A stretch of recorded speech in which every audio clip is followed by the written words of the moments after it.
Welcome back to Brunch Talk, everyone. We are Yui and Julie from the DATEABLE podcast, and we do this bonus episode every week to answer your burning dating questions. So thank you for sending in those questions. They're never ending, which is a good thing. It's a good thing and a bad thing, I guess. We were going through our list that we had of all the questions that have come in, and we're like, there's this one, but it's a variation of ones that we've done before. But that's okay. It's good to know that there's similar questions. It means that you're not alone out there. The same things that are top of mind for you are top of mind for a lot of people. So if you hear a variation of your question, just know that other people are writing in the same situation. Yeah. So that's why. If it's not verbatim, that's why. Whenever I get or read these questions, Julie, I get transported back in time and think, oh my gosh, it's so much easier answering the questions than when you're in the actual situation. Feelings are involved, your ego's involved, your pride is involved, timing's involved. It really fucks with your mind. And you're like, well, from a third party's perspective, this is such an easy problem to solve. But when you're in it, it feels like it's just so much more challenging.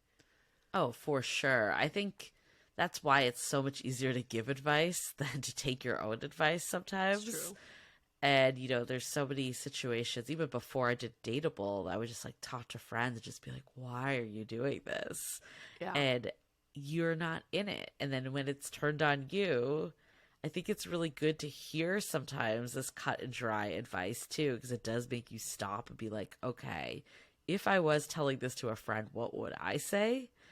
And kind of get the feeling element out of it, because feelings can definitely make us do some crazy things. Oh, for sure. And I know, here's the thing, I know some of you who are going through the problem that we're describing will want to hear what you want to hear. And so maybe some of this advice, it just goes over your head because you're like, nope, that's not the situation I'm in. This is different. Totally get it. But that's why we set up this show to be more of a conversation. We give our top level opinion and then we kind of debate it out, because yes, there are many sides to the story. But be open to the fact that you may hear something you don't want to hear, and that may just be the piece of advice to get you out of this dark hellhole that you're in. Isn't it always that one that you're like, nope, that's not me. That's not the part that's applicable. And then, I don't know, for me, it's always like a couple days later, I'll just be like, oh yeah, that does make sense. I'm resistant to it at first. Yes. So let's see how resistant people are to this question at hand. The question is, what should I do if they set up a date but didn't give a time or place? Whew, okay. Some more info. First of all, love the pod. Here's my question. One of the biggest frustrations in dating is having a date lined up, but then there's no detail of where and when we are meeting. My anxiety goes into overdrive the day of the date, not knowing. How do I get ahead of the situation so it doesn't keep happening? It's only happened to me many times. And then I just have faith. I just keep having faith, thinking, yep, they'll come through with the details soon. It's an hour away, but they'll come through with the details soon. What can you control and what can you not control? We're going to go back to this format, this framework. What you can't control is when they're going to text you, when they're going to give you the details, if they even have the details, and how they're going to communicate this to you. What you can control is, how can I get myself out of this anxiety spiral right now? By asking the question. If you get your answer, I probably wouldn't be as anxious. So what you can control is what you do. And what you can do in this moment is ask for the details. Does not have to be combative, does not have to come with some sort of attitude. All it is a question of looking forward to seeing you. What are our details? What are the details of our date? What are the plans so that I can plan accordingly? It's a very reasonable ask. I'm just asking for the details. And to get ahead of it for future dates, is that you do the asking. Just so you know, you're just going to do the asking. And if they come through with the details before you even ask, treat it as a pleasant surprise. Surprise and delight. I feel like if you don't want ambiguous dates, stop accepting ambiguous dates. It's that easy. Because I was here for many years. This used to be one of my biggest pet peeves outside of not hearing back, like getting a text after the date. This was my biggest pet peeve in dating because it is just so disruptive to your whole plans and life outside of dating. And also like the mental capacity of I think I have a date, but I don't know. Like it's just all unnecessary things that you don't need going on in your mind. And I would get ahead of it by having the conversation as we're setting it up. Like, okay, what day are we doing? What time do you generally get out of work? Like, this is what time works for me. Having it as the conversation. So when we're going into it, like setting it up that way, even if someone can't come up with the exact place on that at that moment, having the time, having a general location, all that felt better than having nothing set in stone. Yes. And ideally, they can just come up with a place, or you could suggest a place. Also thinking, like, we've heard this so many times, like people waiting by their phone. It's 5 o'clock. You're supposed to meet at like 8 o'clock, or maybe it's a little earlier than 5. That'd be aggressive. But let's say it was like 2 o'clock, and you're like, this person has not reached out to me. Do we have a date tonight? Do we not have a date? And then it's always like, just text them. Like, who cares? Just and then they're like, the response is, but I don't want to be the person. I shouldn't be the person that has to do it. So yeah, in an ideal world, you shouldn't have to be the person. Yes, everyone should be on the same rule book. They know exactly what you're thinking, mind reader, but that's not reality. It's not reality. And, you know, there are people out there that need this, like people that maybe are a little more planners, type A, just need to know, right? Versus people that are kind of more, let's plan at the seat of our pants. Let's just see where things go. You might also decide that I'm not compatible with someone like that. Yes. I need someone that's going to tell me what we're doing and commit to it and not make it loose. Like, are we hanging out? Are we not hanging out? And in that case, you kind of prompting that convo up front, that's going to give you line of sight into this person. If they're unable to commit to anything, and they're just like, oh, we'll just figure it out. That's probably how they approach many of their plans. Yes, that's a fantastic point. Some people are just not compatible with planners. Yeah. Right? There are a ton of you planners out there, and it drives you crazy when you're with someone who's not a planner, but that's not the right person for you. I think what happens also is that we get overjoyed when the other person suggests a date. When they say, oh, let's hang out again. How about next Thursday? We get so overjoyed by that invitation that we forget to ask a key follow-up question, which is, that sounds amazing. What do you have in mind? Yeah. If the other person comes back and says, I'm not sure yet, let me do some research, I'll get back to you, then you follow up with, okay, so you're planning this one. I'll rely on you. Yeah. Give people the opportunity to be accountable. You delegating, especially planners, if you delegate away this responsibility, you are asking them to step up to the plate. And if they don't, then you have your answer. But you have to give them the opportunity. It can't just be, I would love to hang out with you. How about Thursday? And you go, yeah, Thursday sounds great. And then nothing happens. Then no responsibility has been delegated. So make it very clear for them. I really like that, because that's part of the problem too, is that it's all so ambiguous right now. I remember reading my friend's text message, and he's like, I don't understand what happened. I was supposed to hang out with this girl, and then she flaked on me. And then I read his messages, and they were so vague. It was like, super well, maybe. And then it was like, well, actually, I'm going to make plans with my friends. Like, maybe you could come along. And of course, of course she doesn't want to do this. No. You have not set up any date whatsoever. But in his mind, he thought that she was being the one that was being Uh-huh. like ambiguous. So I do think it's really important to be direct in that sense of like, okay, I love what you just said. Like, you're going to own this one then. Like, and not saying it, like the way you said it didn't feel confrontational. It was just like, great, I'm leaving. Like, let me know once you have planned this. Yeah. Then that person knows that they're the one planning this. Yeah. And just tell them that, right? So you're planning this, right? Yeah. Okay, great. I'm really looking forward to it. That's Yeah. such a great way to talk about it. Or if they're like, actually, do you have any ideas? They may come back and say, do you have any ideas? Is there anywhere you want to go? Then you can say, let me do some research and I'll send you some suggestions. So you take some responsibility too if they're asking for a collaboration.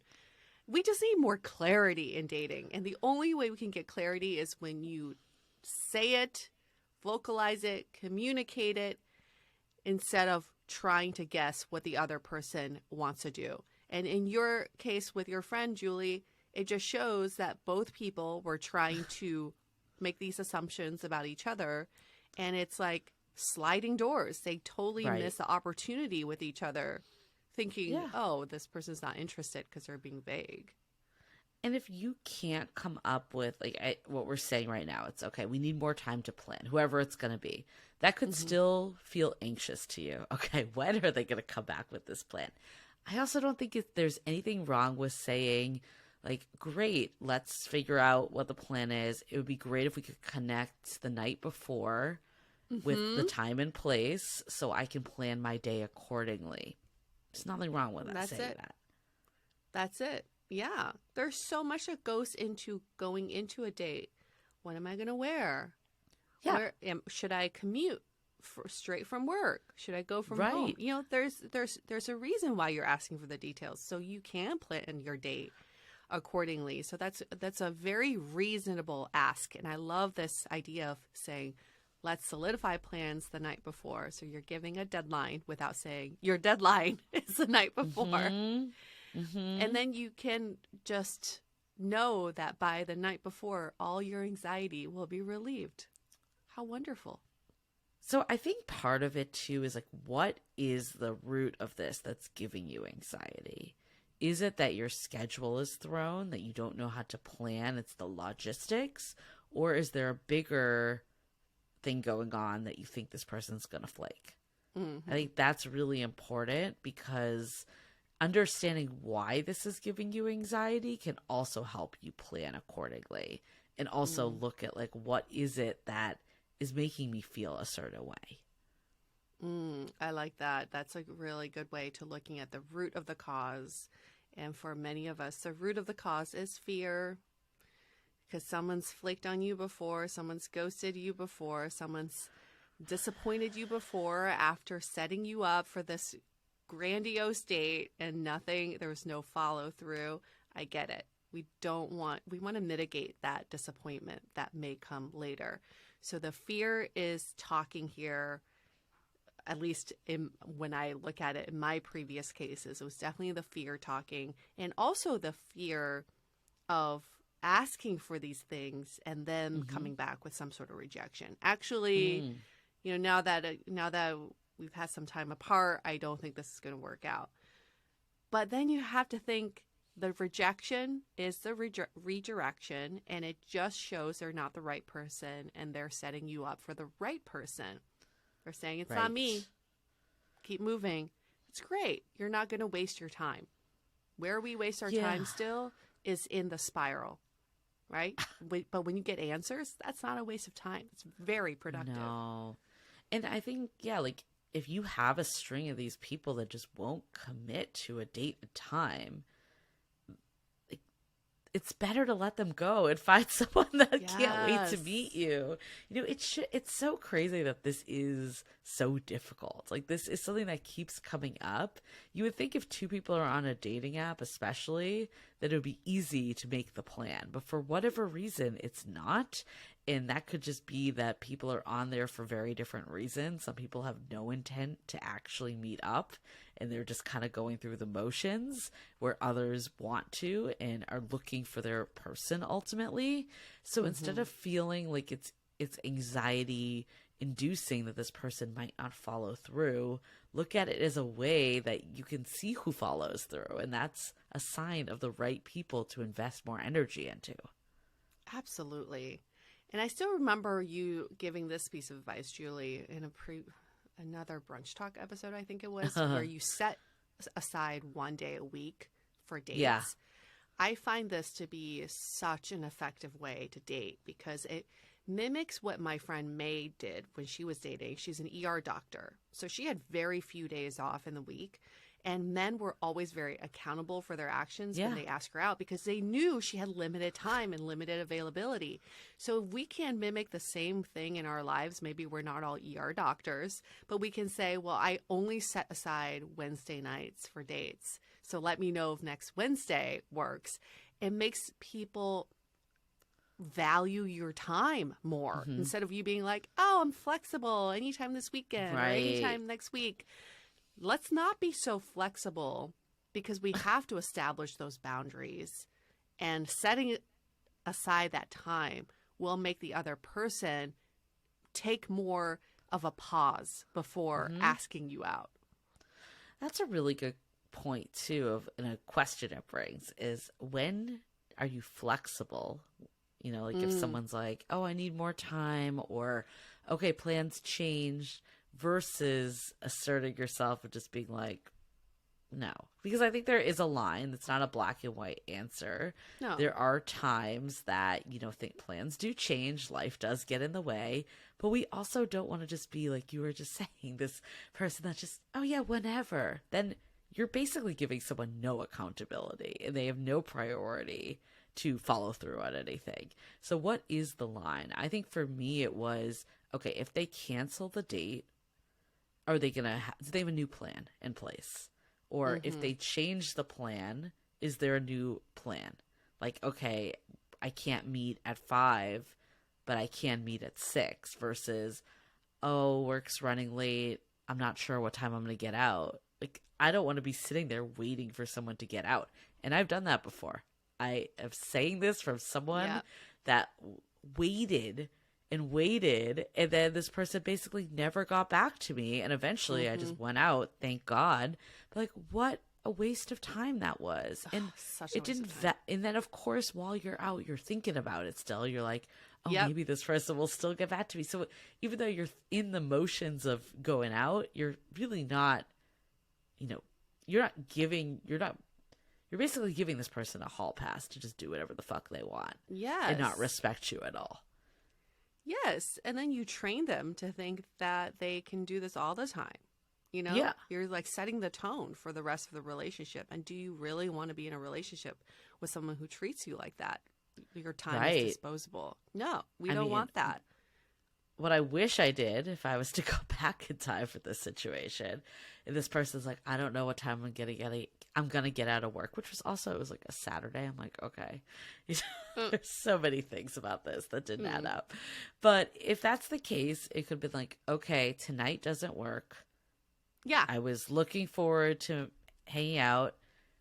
It's on you to come up with the next plan. Like, need someone that's going to come up with a plan and follow through on it. And again, you don't have to say it in a combative way, but this person knows that flaking on you in the last minute or having plans that are up in the air is not ideal for anyone. And it's really not respecting your time at all. So I think it's okay to say that to them. Like, hey, like, I was excited. I set aside time for this. It's disappointing. Like, I get life happens, but it's also disappointing that this did occur. You know, I'd love to see you again, pending you're open to one more try, but it's on you to come up with a plan in advance that we know we can commit to. Yes. Well, what's funny is, this reminds me, a friend of mine was dating this first-year investment banker. And when you're a first-year investment banker, your schedule is not in your control. You do work weekends and you're trying to meet these deadlines. So he was constantly like, I don't know when I'll get out. I don't know when I'll get out. I'll let you know. And so she finally put her foot down because she's thinking, you're working to meet your deadlines. Yeah. How come you can't work to meet our deadlines, right? So she finally put her foot down and was like, okay, by noon, you have to tell me if this if you are going to get out of work or not. Even if you don't know, by noon, we got to make a decision. And that worked out really well, too, because he worked under deadlines. And so he's like, okay, by noon, I got to tell her. And again, it's like communicating for clarity's sake. It's not to put your ego in there. It's not to give up your power. It's for fucking clarity. And if you can take control of getting take control of getting clarity, your life will be a lot more smooth and you'll have a lot less anxiety. I always think back to your mom, Yue, of saying, Yes. like, do you want to date someone? Do you want a relationship with someone that treats you this way? And, you know, at the beginning stages, like you said, the investment banker, you don't really know their schedules. But by having these conversations, it allows someone to see how you want to be treated. And you can show them how you want to be treated. If you don't do that ever, and you're always in this world of, I don't know when this investment banker is going to get off work. I'm just going to wait by my phone. What type of life is that? Oof. What type of life is that? Or Awful.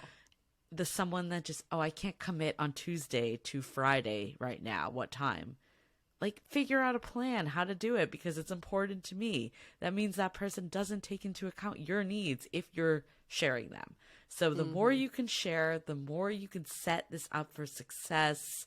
Now that's going to be indicative of the relationship you're going to have.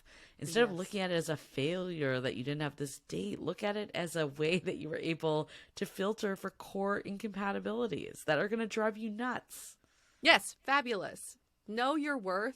Know your time is valuable, even if you are, even if you are super flexible, you have nothing going on, maybe you're a fun employed, maybe you're a trust fund baby and you have all the time and money in the world.